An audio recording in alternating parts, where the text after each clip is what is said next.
ତେବେ ଆଜି ଆମେ ପୁରୀ ବିଷୟରେ ଟିକେ ଗଭୀର ଭାବେ ଦେଖିବା ଯୋଉ ତଥ୍ୟ ସବୁ ଆସିଛି ଆମ ପାଖକୁ। ହଁ, ପୁରୀ ଓଡ଼ିଶାର ତ ମାନେ ଗୋଟେ ମୁଖ୍ୟ ସହର, ସମୁଦ୍ର କୂଳିଆ।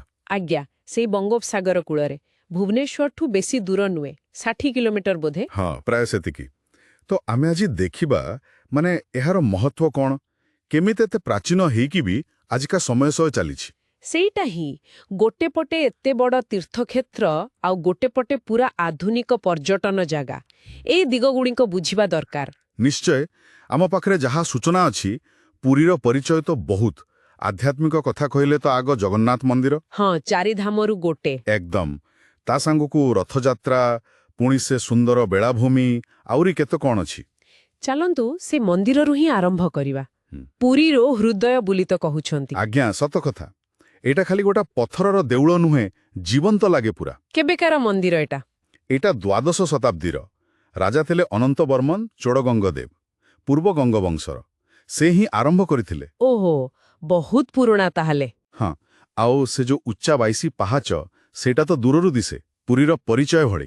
ଆଉ ଭିତରେ ସେ ମୂର୍ତ୍ତିଗୁଡ଼ିକ ବିଷୟରେ କ'ଣ ବିଶେଷ କଥା? ହଁ, ସେଇଟା ସବୁଠୁ ବଡ଼ କଥା।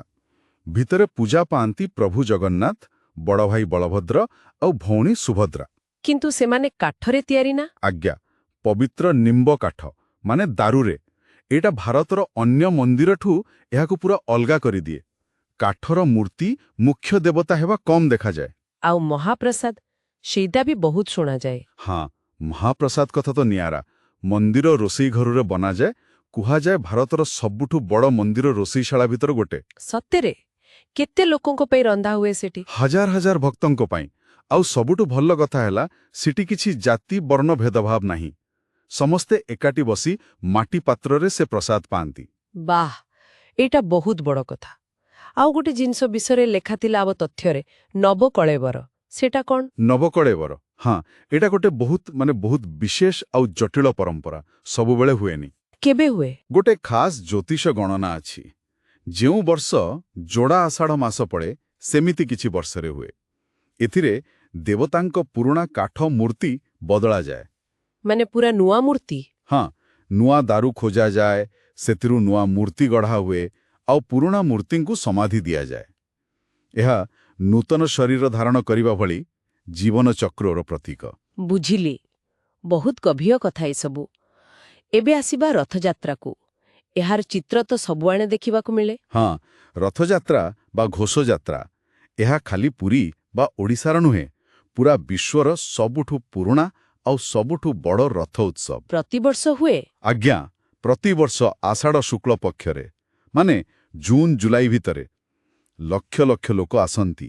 ସେ ତିନିଟା ବଡ଼ ବଡ଼ ରଥକୁ ବଡ଼ଦାଣ୍ଡରେ ଟାଣି ଟାଣି ନିଅନ୍ତି। କୁଆଡ଼େ ନିଅନ୍ତି? ଗୁଣ୍ଡିଚା ମନ୍ଦିରକୁ। ମୁଖ୍ୟ ମନ୍ଦିରରୁ ଗୁଣ୍ଡିଚା ମନ୍ଦିର ଯାଏଁ ଯାତ୍ରା। ସେଠି ଠାକୁରମାନେ 7 ଦିନ ରୁହନ୍ତି। ଏହା ଦେବତାଙ୍କ ବାର୍ଷିକ ଯାତ୍ରା ଭଳି। ଏଥିରେ କିଛି ଖାସ୍ ରୀତିନୀତି ଥାଏ? ବହୁତ କିଛି। ରଥ ତିଆରି ତ ଅକ୍ଷୟ ତୃତୀୟାରୁ ଆରମ୍ଭ ହୋଇଯାଏ। ଆଉ ଗୋଟେ ବଡ଼ ରୀତି ହେଲା ଛେରା ପହରା। ସେଇଟା କ'ଣ? ପୁରୀର ଗଜପତି ମହାରାଜା ନିଜେ ଆସି ରଥ ଆଗରେ ସୁନା ଖଡ଼ିକାରେ ପହରା କରନ୍ତି, ସେବା କରନ୍ତି। ରାଜା ହେଇକି ବି ସେବକ। ଏହା ବହୁତ ଗୁରୁତ୍ୱପୂର୍ଣ୍ଣ। ବାଃ, ଏତେ ଆଧ୍ୟାତ୍ମିକତା ପରେ ପୁରୀର ଆଉ ଗୋଟେ ଦିଗ ହେଉଛି ତାର ବେଳାଭୂମି। ସେଇଟା ପୁରା ଅଲଗା ଅନୁଭୂତି ଦେଉଥିବ ନିଶ୍ଚୟ। ଏକଦମ ଅଲଗା। ସେ ସୁନେଲି ବାଲି, ଲମ୍ବା ବେଳାଭୂମି, ତାକୁ ଗୋଲ୍ଡେନ ବିଚ୍ ବି କହନ୍ତି। ବହୁତ ସୁନ୍ଦର। ଆଉ ଶୁଣିଛି ତାକୁ କିଛି ଗୋଟେ ମାନ୍ୟତା ମିଳିଛି, ବ୍ଲୁ ଫ୍ଲାଗ ନା କ'ଣ? ହଁ, ଠିକ୍ ଶୁଣିଛନ୍ତି। 2020ରେ ମିଳିଛି। ଏଇଟା ମାନେ ବେଳାଭୂମିଟା ବହୁତ ସଫାସୁତୁରା, ସୁରକ୍ଷିତ ଆଉ ପରିବେଶ ପାଇଁ ଭଲ ଭାବେ ପରିଚାଳିତ। ସେଠି କ'ଣ ସବୁ କରିହୁଏ? ଖାଲି ବୁଲିବା ନା ଆଉ କିଛି? ନାଇଁ, ବହୁତ କିଛି। ସମୁଦ୍ରରେ ଗାଧୋଇବା ତ ଅଛି, ତା ସାଙ୍ଗକୁ ଏବେ ସର୍ଫିଂ, ଜେଟ୍ ସ୍କି, ପ୍ୟାରାସେଲିଂ, ଏମିତି ବହୁତ ୱାଟର ସ୍ପୋର୍ଟସ୍ ବି ହେଲାଣି। ସୂର୍ଯ୍ୟୋଦୟ ସୂର୍ଯ୍ୟାସ୍ତ ଦେଖିବା ତ ଅଛି। ଓଟ ଚଢ଼ା, ଘୋଡ଼ା ଚଢ଼ା ବି ଦେଖାଯାଏ? ହଁ, ସେସବୁ ତ ଅଛି। ଆଉ ଗୋଟେ ବଡ଼ ଆକର୍ଷଣ ହେଲା ବାଲୁକା କଳା। ହଁ, ପଦ୍ମଶ୍ରୀ ସୁଦର୍ଶନ ପଟ୍ଟନାୟକଙ୍କ କାମ। ଆଜ୍ଞା, ତାଙ୍କ ବାଲୁକା କଳା ପାଇଁ ତ ପୁରୀ ବିଚ୍ ଆହୁରି ପ୍ରସିଦ୍ଧ। ବିଶେଷ କରି ସେ ପୁରୀ ବିଚ୍ ଫେଷ୍ଟିଭାଲ ସମୟରେ ବହୁତ ଭଲ ଲାଗେ। ତା ଛଡ଼ା ସେଠି ଖାଇବା ପିଇବା, କିଣାକିଣି କରିବାର ବି ସୁବିଧା ଥିବ ନିଶ୍ଚୟ। ନିଶ୍ଚୟ। ସମୁଦ୍ର କୂଳିଆ ଜାଗା, ତେଣୁ ସାମୁଦ୍ରିକ ଖାଦ୍ୟ, ମାଛ, ଚିଙ୍ଗୁଡ଼ିର ଭଲ ଭଲ ଆଇଟମ୍ ମିଳେ। ଓଡ଼ିଆ ଖାଇବା ତ ମିଳିବ, ଆଉ ହସ୍ତଶିଳ୍ପ, ସ୍ମାରକୀ ଜିନିଷର ଦୋକାନ ବି ବହୁତ। ଠିକ୍ ଅଛି। ଏ ତ ଗଲା ପୁରୀ ସହର କଥା। ଆଖପାଖରେ ଆଉ କ'ଣ ଦେଖିବା ଭଳି ଜାଗା ଅଛି?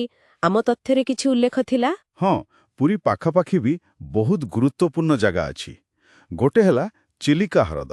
ଓହୋ, ଏସିଆର ସବୁଠୁ ବଡ଼ ଲୁଣି ହ୍ରଦ। ଆଜ୍ଞା, ସେଠି ଶୀତଦିନେ ବହୁତ ପ୍ରକାର ପକ୍ଷୀ ଆସନ୍ତି।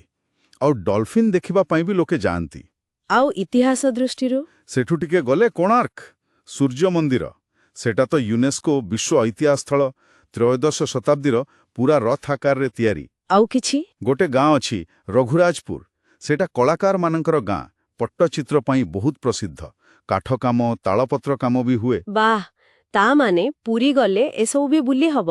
ନିଶ୍ଚୟ। ଆଉ ପୁରୀ ଭିତରେ ବି ଗୁଣ୍ଡିଚା ମନ୍ଦିର, ମାର୍କଣ୍ଡେଶ୍ୱର ମନ୍ଦିର, ନରେନ୍ଦ୍ର ପୋଖରୀ ଏମିତି ସ୍ଥାନ ଅଛି। ନରେନ୍ଦ୍ର ପୋଖରୀରେ ଚନ୍ଦନ ଯାତ୍ରା ହୁଏ। ତାହେଲେ ଦେଖାଯାଉଛି ପୁରୀ ଆଉ ତାର ଆଖପାଖ ମିଶିଲେ ଗୋଟେ ପୁରା ପ୍ୟାକେଜ ଭଳି। ଆଧ୍ୟାତ୍ମିକତା, ସଂସ୍କୃତି, ଇତିହାସ, ପ୍ରକୃତି, କଳା ସବୁକିଛି। ଏକଦମ ସେଇଆ। ଆଉ ଓଡ଼ିଆ ଖାଇବା କଥା କହିଲେ ଛେନାପୋଡ଼କୁ କେମିତି ଭୁଲି ହବ? ହଁ ହଁ, ସେଇଟା ତ ଅଛି। ତାହେଲେ ମୋଟାମୋଟି ଭାବେ ପୁରୀ କେବଳ ଗୋଟେ ତୀର୍ଥ ଜାଗା ନୁହେଁ। ନା, ଆଦୌ ନୁହେଁ। ଆମ ପାଖରେ ଥିବା ତଥ୍ୟ ସେଇଆ ହିଁ କହୁଛେ। ଏଇଟା ଗୋଟେ ସମ୍ପୂର୍ଣ୍ଣ ଅନୁଭୂତି। ଆଧ୍ୟାତ୍ମିକତା, ସଂସ୍କୃତି, ପ୍ରାକୃତିକ ସୌନ୍ଦର୍ଯ୍ୟର ଗୋଟେ ଅଦ୍ଭୁତ ମିଶ୍ରଣ। ତୀର୍ଥଯାତ୍ରୀ ହୁଅନ୍ତୁ କି ସାଧାରଣ ପର୍ଯ୍ୟଟକ, ସମସ୍ତଙ୍କ ପାଇଁ କିଛି ନା କିଛି ଅଛି। ଏତେ ସବୁ ଶୁଣିଲା ପରେ ଗୋଟେ କଥା ମୁଣ୍ଡକୁ ଆସୁଛି। ଆମ ତଥ୍ୟରେ ବି ଏହାକୁ ନେଇ ଗୋଟେ ପ୍ରଶ୍ନ ଉଠିଛି କୁହନ୍ତୁ। ଯେ ପୁରୀ କେମିତି ଏତେ ସୁନ୍ଦର ଭାବରେ ତାର ଶହ ଶହ ବାସର ପୁରୁଣା ପରମ୍ପରା, ଯେମିତି ରଥଯାତ୍ରା, ସେ ଦାରୁମୂର୍ତ୍ତି, ନବକଳେବର। ହଁ, ଆଉ ଏପଟେ ଆଧୁନିକ ପର୍ଯ୍ୟଟନର ସୁବିଧା, ଯେମିତି ସେ ବ୍ଲୁ ଫ୍ଲାଗ ବିଚ୍, ନୂଆ ନୂଆ ୱାଟର ସ୍ପୋର୍ଟସ୍, ଏ ଦୁଇଟାକୁ ଏକା ସାଙ୍ଗରେ ସମ୍ଭାଳି ପାରୁଛି। ହଁ, ଏଟା ବହୁତ ଭଲ ପଏଣ୍ଟ। ପରମ୍ପରା ଆଉ ଆଧୁନିକତାର ଏ ଯୋଉ ସନ୍ତୁଳନ। ଏହା ପ୍ରକୃତରେ ଆଗକୁ ଭାବିବା ପାଇଁ ଗୋଟେ ଭଲ ବିଷୟ। କେମିତି ଏହା ସମ୍ଭବ ହେଉଛି ବୋଲି।